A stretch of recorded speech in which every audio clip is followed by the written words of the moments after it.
మూడు ఉపాధి. ఇప్పుడు ఈ మూడు అంశాలు మళ్ళీ ఉన్నాయి. ఇప్పుడు ఆ నాలుగో అంశం ఆత్మాభిమానం, ఆత్మగౌరవం ఏదైతే విద్యార్థుల మనస్సులో ఉండాలనో వాటి గురించి చెప్పనీకే అత్యంత బాధాకరమైన విషయం ఏంటంటే ఈరోజు మన గద్దరన్న యాద్ చేయనీకే మన మధ్యలో లేడు.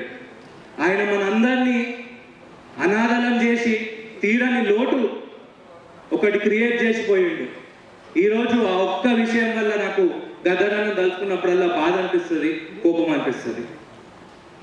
ఆయన ఎప్పుడు అందరికీ చెప్తుంటాడు, మీరు చాలా వరకు ఇంటర్వ్యూలలో కూడా చూస్తుంటారు, ఏంటంటే అంబేద్కర్ గారి దగ్గర మా తల్లిదండ్రులు ఆయన చెప్తుంటే విన్నారు, అరే ఏదేమున్నా కూడా చదువుకోవాలి, చదువు మాత్రమే మనకు మార్గం చూపిస్తుంది అని చెప్పేసి చాలా గొప్ప మాటలు చెప్పేటోడు.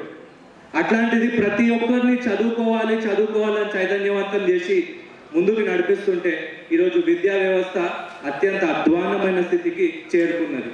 ఈరోజు విద్యావేత్తలు ఎవరు తెలంగాణలో అసలైన విద్యావేత్తలు ఎవరని అంటే మన గద్దరన్న పేరు ఫస్ట్ చెప్పవచ్చు. ఎందుకంటే మన తెలంగాణలో ఎట్లయిపోయిందంటే అప్పట్లో దొరల దొరలు ఉండేటోడు భూస్వాములు. ఇప్పుడు గడిలు పోయినాయి, గడిల బదులు ఏమొచ్చినాయి రా అంటే కాలేజీలు వచ్చినాయి.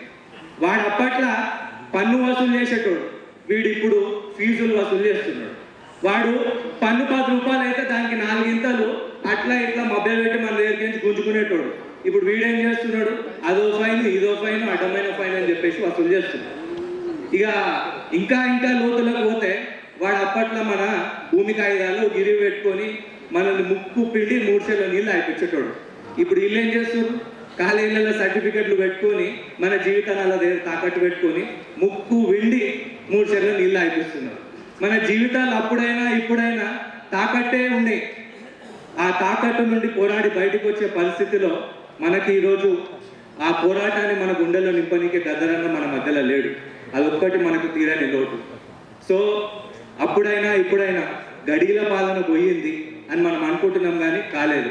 ఇక అప్పుడు 4 బౌన్సర్ల లెక్క ఇట్లా దొరలు వెనకాల నిలబడేటోళ్ళు కట్టెలు పట్టుకొని, ఇప్పుడు ఏమైంది, కాలేజీలలో బౌన్సర్లు నిలబడుతున్నారు. ఇట్లాంటి పరిస్థితులు మారాలి అని చెప్పేసి పోరాటం చేయాలి. మీరంతా యువజనులై ముందుకు కదలాలి అని చెప్పి యువజనులలాగా ముందుకు పోరాటం చేస్తుంటే అన్న ఈరోజు మన మధ్యలో లేడు. కాబట్టి ప్రతి ఒక్కరిని విన్నవించేది ఏంటి అని అంటే తరం మారింది, స్వరం కూడా మారాలి అని చెప్పేసి గద్దరన్న చూపియే నీకు ఈరోజు మన మధ్యలో లేకుండా పోయిండేమో అని ఒక బాధ అయితే మనకందరికీ ఉంది.